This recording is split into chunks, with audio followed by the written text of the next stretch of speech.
अस्सलाम वालेकुम, I am Ayesha Nasir, consultant dietitian at holistic care. आज की ये वीडियो बहुत ज़रूरी है और इस वीडियो में हम बात करेंगे कि चिकन कितना नुकसानदेह है। अक्सर पेशेंट्स जब मेरे पास आते हैं तो वो आके कहते हैं हम चिकन नहीं खाते, हमने बहुत अरसे से चिकन छोड़ा हुआ है, 3, 4, 5, 6 सालों से चिकन हमने छोड़ दिया हुआ है और हम दालों का सिर्फ़ और सिर्फ इस्तेमाल कर रहे हैं बिकॉज़ मटन बीफ हम अफोर्ड नहीं कर सकते, या हम महीने में एक आधी दफ़ा मटन बीफ का इस्तेमाल कर लेते हैं। चिकन हमने छोड़ा हुआ है, चिकन पे हमें ट्रस्ट नहीं है। बाहर भी ये होता है, बाहर के पेशेंट्स भी यही कहते हैं कि हमने चिकन छोड़ दिया है और पाकिस्तान के पेशेंट्स भी यही कह रहे होते हैं कि हमने चिकन काफ़ी अरसे से छोड़ दिया है। फिर पीसीओएस के पेशेंट स्पेशली वो आके कहते हैं हमें डॉक्टर ने कहा था बस चिकन छोड़ दो, बाकी सब कुछ ठीक है। चिकन का पीसीओएस से या किसी भी बीमारी से कोई ताल्लुक नहीं है। बाकायदा रिसर्च मुझे दिखाएं तो मैं इस चीज़ को मानूं कि हाँ भाई चिकन ने ये बीमारी जो है वो की। ये जो लोग कहते हैं इस पर रिसर्चेस हैं, बिल्कुल गलत है, कोई रिसर्च नहीं है इस पर। चिकन कोई भी बीमारी की वजह नहीं बनता। मैं आपको समझाती हूँ कैसे। मैं इस बात से इनकार नहीं करी कि चिकन की जो उसको ब्रीड किया जाता है वो वाकई इस तरीके से किया जाता है कि मुर्गी बहुत तेज़ी से ग्रो करती है। वही इंजेक्शंस भैंस को भी दिए जाते हैं ताकि वो दूध ज़्यादा दे। वही इंजेक्शंस जो मार्केट में स्ट्रॉबेरी या आम आ रहे होते हैं उनको भी दिए जाते हैं। अब हम सिर्फ चिकन के पीछे पड़े हुए हैं क्योंकि हमने चिकन की प्राइसेस को, पोल्ट्री की प्राइसेस को कहीं ना कहीं कंट्रोल करके रखना है। अब आजकल जितनी महंगाई हो गई है, पोल्ट्री प्राइसेस आसमान पे चले गई हैं, गरीब बंदा क्या करे। तो वो जो हमने पोल्ट्री प्राइसेस कंट्रोल करनी होती है, हमारे पास उसका एक ही तरीका है, एशियंस के पास उसका एक ही तरीका है। शायद इंडिया और पाकिस्तान में ही वायरस आता है, मुर्गी में पूरी दुनिया में और कहीं पे वो वायरस नहीं आता जो पाकिस्तान और इंडिया में आया होता है। तो हम अफवाह उड़ा देते हैं जी पोल्ट्री में वायरस आ गया। उससे होता क्या है, उसकी प्राइस जो है वो नीचे आना शुरू हो जाती है और हर कोई जो है वो चिकन को अफोर्ड कर लेता है।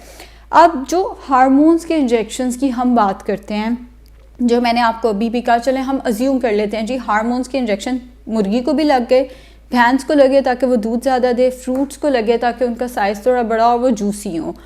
जो बाहर वेजिटेबल्स फ्रूट्स मिलते हैं उनको अक्सर यही चीज़ें दी भी जाती हैं। अब ये तो हम सारा कुछ खा रहे हैं, तो फिर इसके नुकसानात का क्या करेंगे। जब आप एक चीज़ को इन प्रोडक्ट्स को जिनको ये इंजेक्शंस लगे हैं 30 डिग्री से ऊपर टेम्परेचर पर रखते हैं या लेकर जाते हैं तो ये सारे हार्मोन्स ख़त्म हो जाते हैं। हम चिकन को जब पकाते हैं कोई भी हार्मोन 30 डिग्री से ऊपर टेम्परेचर पर सर्वाइव नहीं कर सकता अगर हार्मोन्स के इंजेक्शन लगे हैं। हार्मोन्स बहुत सेंसिटिव चीज़ हैं। आप जिस तरह से हम मुर्गी को पकाते हैं हम तो उसके न्यूट्रिएंट्स भी ज़ाया कर देते हैं, तो कैसे हो सकता है उसके अंदर कोई हार्मोन बच जाए। इसी तरह जब हम भैंस का दूध उबालते हैं या उस भैंस का गोश्त खाते हैं, अगर हार्मोन्स के इंजेक्शन लगे होंगे तो वो तो 30 डिग्री से ऊपर सर्वाइव ही नहीं कर सकते। फिर ये जो फ्रूट्स और वेजिटेबल्स हैं इनको जब आप कोल्ड स्टोरेज में रखते हैं, जैसे मैंने बताया कि ये जो टीके हैं ये बहुत टेम्परेचर सेंसिटिव है। एक सर्टेन टेम्परेचर से ऊपर और एक सर्टेन टेम्परेचर से नीचे ये ख़त्म हो जाते हैं, ये ज़ाया हो जाते हैं। केले, सेब, अमरूद, ये जो स्ट्रॉबेरी है या ये जो आम है, इनको जब हम कोल्ड स्टोरेज में रखते हैं या धूप में लेकर वेंडर उनको बेच रहा होता है, उस टाइम पे इन हार्मोन्स के ये सारे के सारे हार्मोन्स ज़ाया हो जाते हैं। इसीलिए हम फ्रूट्स एंड वेजिटेबल्स जिनको हम पकाते भी नहीं हैं, दूध को तो चलो हमने पका लिया वो 30 डिग्री से ऊपर चला गया, चिकन को पका लिया वो भी 30 डिग्री से ऊपर चला गया तो हार्मोन ज़ाया हो गए। फ्रूट्स को तो हम नहीं पकाते, सब्जियां भी हम सैलड की फॉर्म में अक्सर इस्तेमाल कर रहे होते हैं।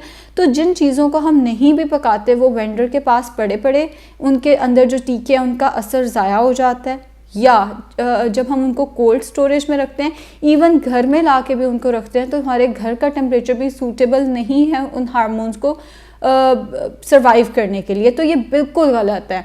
अगर इंजेक्शन लगे हुए हैं अगर तो 30 डिग्री से ऊपर सर्वाइव नहीं कर सकते। एक सर्टेन टेम्परेचर, एक सर्टेन एनवायरनमेंट के अंदर ये चीज़ें सर्वाइव करती हैं, इतना आसान नहीं है। फिर ये जो हार्मोन्स के इंजेक्शन है ये सिर्फ इंडिया और पाकिस्तान में क्यों लगते हैं, बाहर भी हमारे ही डॉक्टर कह रहे होते हैं चिकन छोड़ दो। कोई अंग्रेज़ डॉक्टर आपको ये नहीं कहेगा कि पीसीओएस का मसला है तो चिकन छोड़ दो। मेरे जो बाहर के पेशेंट्स हैं वो अगर किसी एशियन डॉक्टर के पास जाते हैं तो वो ये कहते हैं जी चिकन छोड़ दो, लेकिन अगर वो किसी गोरे के पास जाते हैं तो वो गोरा डॉक्टर तो नहीं मना करता उन्हें, बिकॉज़ वहाँ पे तो उन्होंने पोल्ट्री प्राइसेस को हमारी तरह कंट्रोल नहीं करना। तो अगैन मैं ये नहीं कह रही कि इंजेक्शंस नहीं लगते, हर चीज़ को लगते हैं, तो फिर हम चिकन के ही क्यों पीछे पड़े हैं।